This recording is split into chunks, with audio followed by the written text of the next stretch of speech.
What's up, YouTube? This is Too Raw for TV. All right, so I'm going to go ahead and continue with this top 15 all-time centers list and just do a brief recap.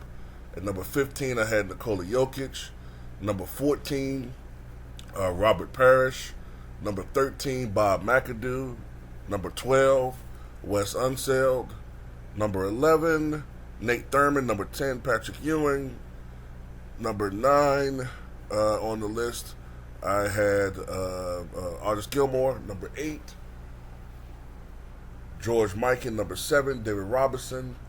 Number 6, Moses Malone. Number 5, I had Shaquille O'Neal. Number 4, Akeem Olajuwon. Number 3, I have Bill Russell. Now, since the last time I did this, which may have been 7-8 years ago, I pushed Bill Russell higher. And the reason for that is, yes, Bill Russell has his flaws. People can point out, he wasn't much of a scorer. The guy couldn't shoot. He had this flaw and that flaw. And he played with a super team. And I've used that argument whenever I've debated whether I think that Chamberlain's better than Russell, which I do. But on the same token, though, from a historical standpoint, Bill Russell was very significant. He wasn't the first black player in the history of the NBA, which some people erroneously like to say. But he was the first black superstar. Now, you did at the same time have a guy named Maurice Stokes, who came of age with the Cincinnati Royals. But Russell was that first superstar. You could argue that he should have won Rookie of the Year over Tom Heinsohn. They gave it to Tom Heinsohn. But Russell was that anchor. Russell was what that team needed. One of the things that Boston lacked at the time was rebounding and a defensive presence, especially in the interior. And Bill Russell filled that gap completely. Now, Bill Russell had a lot of holes in his game. People like to talk about Wilt and how much of a poor free throw shooter he was, but Bill Russell wasn't much better. Only a 56% career free throw shooter, and he was very inefficient. Only 44% for his career as far as field goals are concerned. And the difference between Wilt and Bill Russell is that, starting in the mid-60s with the rule changes, field goal percentages went up, but not Bill Russell's. Wilt's efficiency, even in the years when he was taking 40 shots a game, was still far superior to Bill Russell, who was taking maybe 8 or 9 shots a game or 10 shots a game. And then when Wilt began taking far fewer shots, 15, 16 shots a game, his efficiency was in the high 50s and 60s, and including the 70s, 70 percentile. But anyway, but still, Bill Russell won 11 championships in a 13-year span. He won 5 league MVPs. Had there been a such thing as a Finals MVP, he probably would have won 5 to 6 NBA Finals MVPs. He probably would have led the league in blocks. Somewhere around 5 or 6 times in his career, if that existed. He led the league in defensive win shares 11 out of 13 times that he played as far as seasons. He was on the first all-defensive team, which was his last year in the NBA, 68-69, when he was 35. I tend to believe that had that award been around for his entire career, he'd have been a 13-time all-defensive first-team guy. He's generally considered the greatest defender in the history of the NBA. That's something that only recently has been changed or challenged since, we got these new age guys that don't want to acknowledge the players of the past. Ever since I was growing up, Bill Russell has generally been considered the greatest defender in the history of the NBA. And now that he's gone, you best believe, since we lost him last year, you best believe you're going to see more and more disrespect toward Bill Russell, because now he can't sue you. It's very difficult for an estate to sue someone and find liable as far as slander. It's more difficult, so that's why you'll see a lot more articles crapping on him. Especially if it's an opinion piece. But anyway, Bill Russell. Let's look at his resume.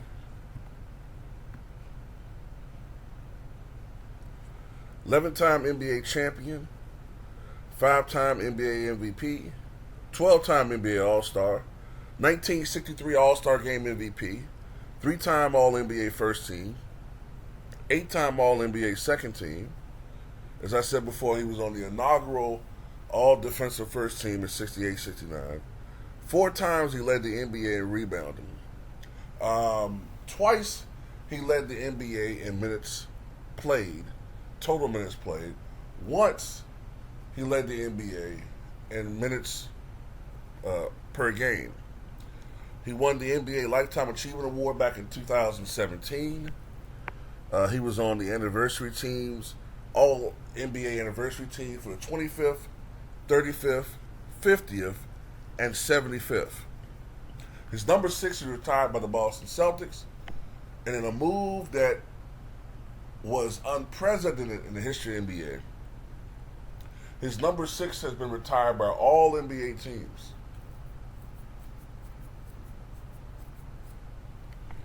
And Bill Russell was born in Louisiana back in 1934. Russell's boyhood in Louisiana was marked by poverty and racism. His mother passed away, I believe when he was around 12 years of age, and his father moved Bill and the rest of the family from Louisiana to California for two main reasons. For a better way of life, and for better opportunities. And it was around that time, I think, that Bill Russell began taking up basketball. And he was a very raw player. He had great instincts for basketball. He was not a great offensive player, wasn't a particularly good offensive player, but he was extraordinarily good due to his athleticism and reflexes and instincts on the defensive side of the ball. And as a matter of fact, Bill Russell was a tremendous athlete in general. And he would showcase that during his collegiate career. Russell was ignored by college recruiters and received not one offer until recruiter Hal DeJulio from the University of San Francisco, or USF, watched him play in a high school game. DeJulio was unimpressed by Russell's meager scoring and, quote, atrocious fundamentals, but he sensed that the young Russell had extraordinary instinct for the game, especially in the clutch. When DeJulio offered Russell a scholarship, he eagerly accepted. Sports journalist John Taylor described it as a watershed event in Russell's life because he realized that basketball was his chance to escape poverty and racism, and he swore to make the best of it. Bill Russell was not a particularly big center. In college, he was around 6'9", 215.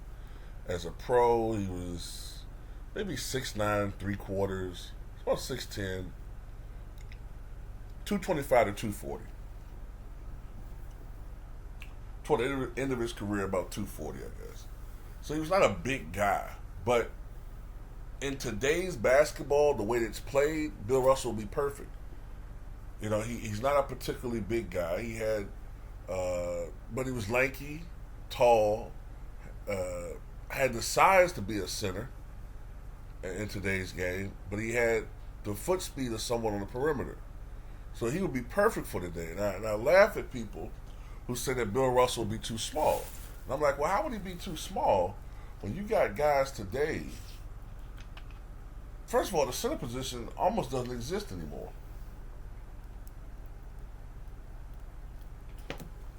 You know what I'm saying?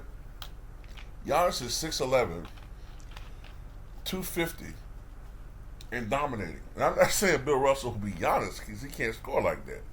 But I'm just trying to figure out how a guy 6'10" and 240 can't dominate on the defensive end.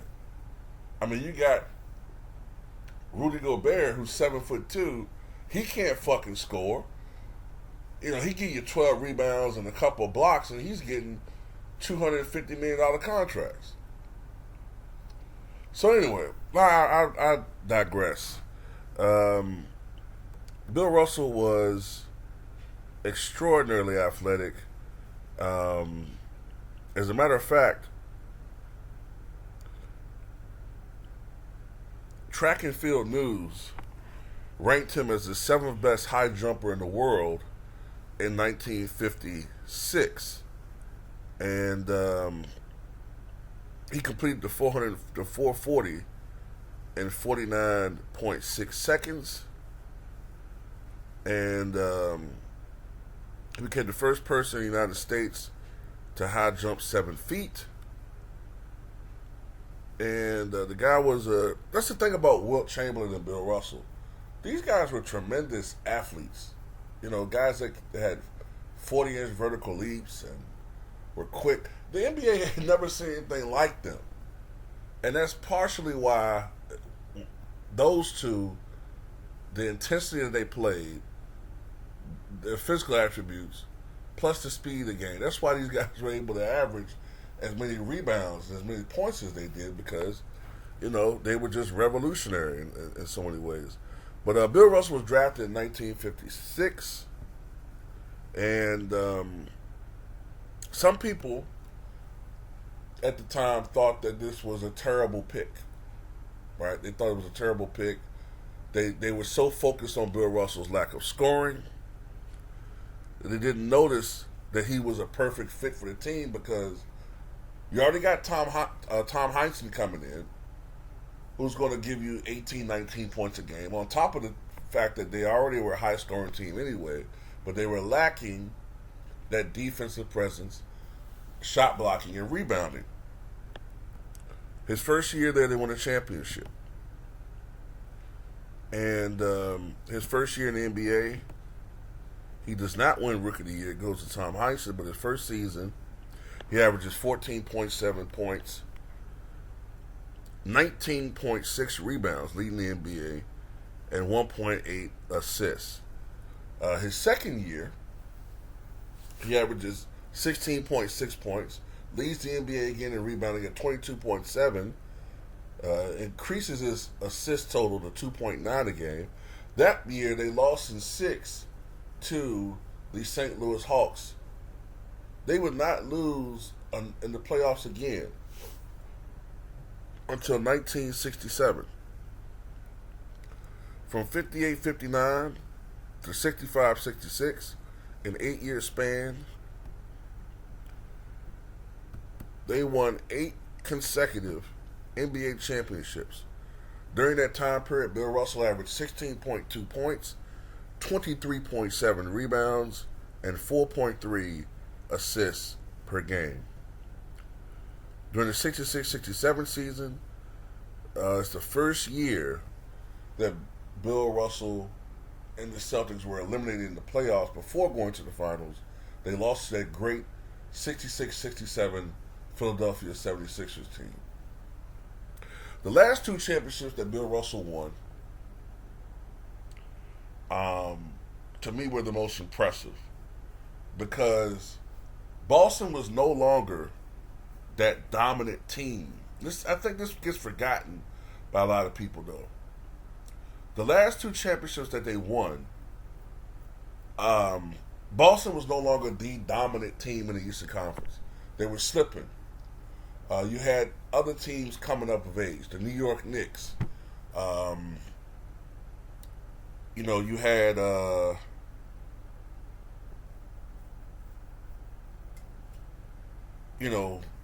try to think of some other teams. You had the Philadelphia 76ers. You had the Baltimore, I think there was Baltimore time, the Baltimore Bullets. You had other teams in the Eastern Conference that were coming up that were challenging them. And the Atlanta Hawks was another team that now comes to mind that were coming up of age. Matter of fact, I think it's the 68-69 season. I think it's that year. If,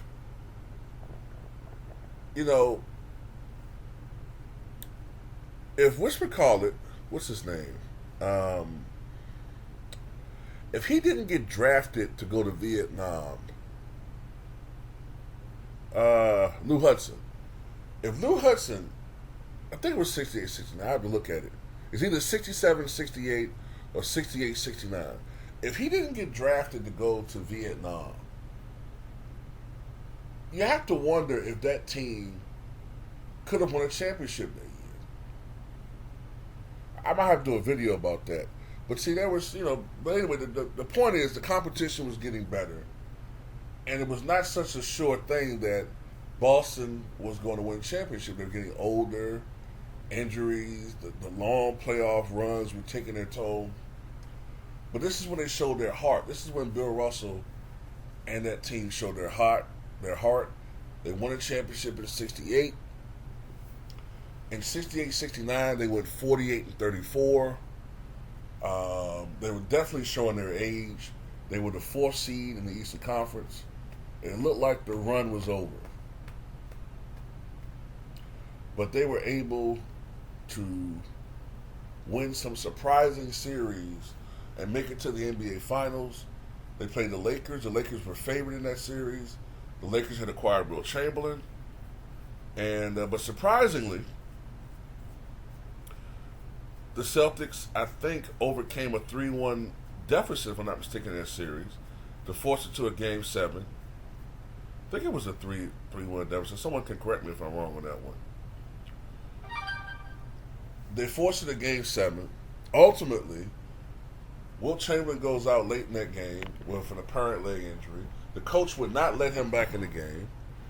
And ultimately, the Lakers lost that game in the series to the Boston Celtics. And Bill Russell almost immediately retires shortly thereafterwards. And it was after that game that Bill Russell criticized Wilt Chamberlain in public. Said he didn't have the heart to be a perennial champion. That was part of his problem. And this blindsided Wilt because Wilt saw them as friends. But part of the reason why Bill Russell had befriended Wilt was to take some of the sting out of his poison, so to speak. So to take some of his aggression away. And Bill Russell went on to criticize Wilt Chamberlain consistently for the next couple of years. They did not speak again for almost 20 years. So that was unfortunate. For his career, Bill Russell averaged 15.1 points, 22.5 rebounds per game, 4.3 assists per contest. In the playoffs, Bill Russell rose his level of game even higher, 16.2 points, averaged 24.9 rebounds per game, which is an NBA record for playoffs, and 4.7 assists per contest. He had 4,104 rebounds during the playoffs in 165 games, which is an all-time record.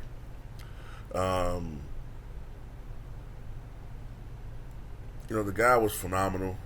His highest rebounding average came in the 60-61 season when he averaged 29.9 rebounds per game. 29.9 rebounds per game.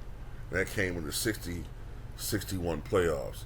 He led the playoffs in rebounding 7 different times. So Bill Russell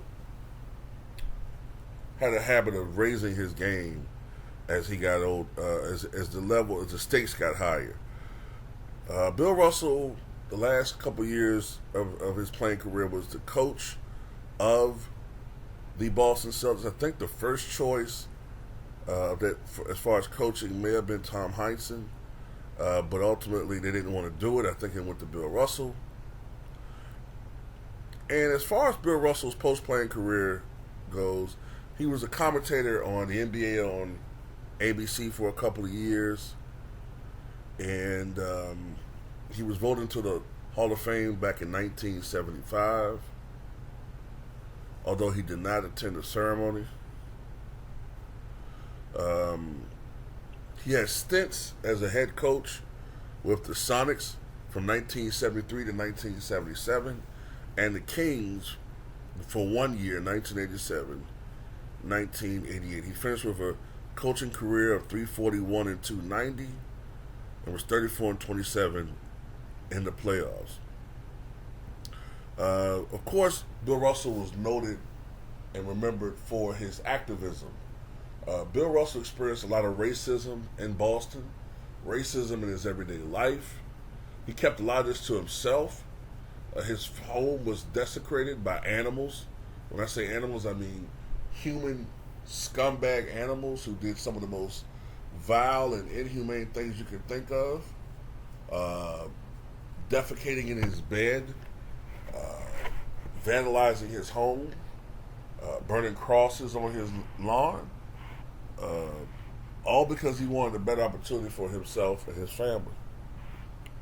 This left him bitter, and for decades, he would not come back to Boston and would not come to the Boston Garden or the Fleet Center or what have you for many years.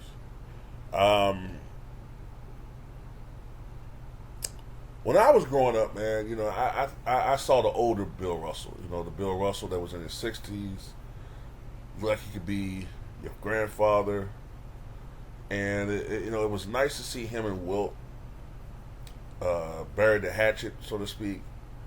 From what I understand, when Wilt Chamberlain passed away, one of the first persons that his spokesperson contacted after the media, and of course I think Wilt's sister, was Bill Russell. And unlike Wilt Chamberlain, Bill Russell was gifted with life. Wilt Chamberlain was taken away too soon at age 63, but Bill Russell would live into his late 80s. He was an elder statesman of the NBA, respected, and at the end of the day, man, you know, he is one of the GOATs. Now, you know what I'm saying, was he the greatest, most dominant center ever, the most skilled ever? No. But when it came to clutch performances, when it came to winning, when it came to leadership, when it came to certain intangibles that you can't measure on a stat sheet, Bill Russell was all these things. And I used to say, well, if you switch Nate Thurman with Bill Russell, they still win 8-9 championships, right? But then again, I don't know about that now. I don't know about that. I think I was selling Bill Russell a little bit short when I used to say those things.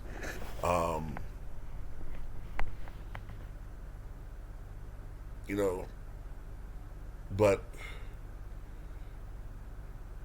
Bill Russell, one of the greatest players ever played this game. Number 3 all time on my list. Tell me what you guys think.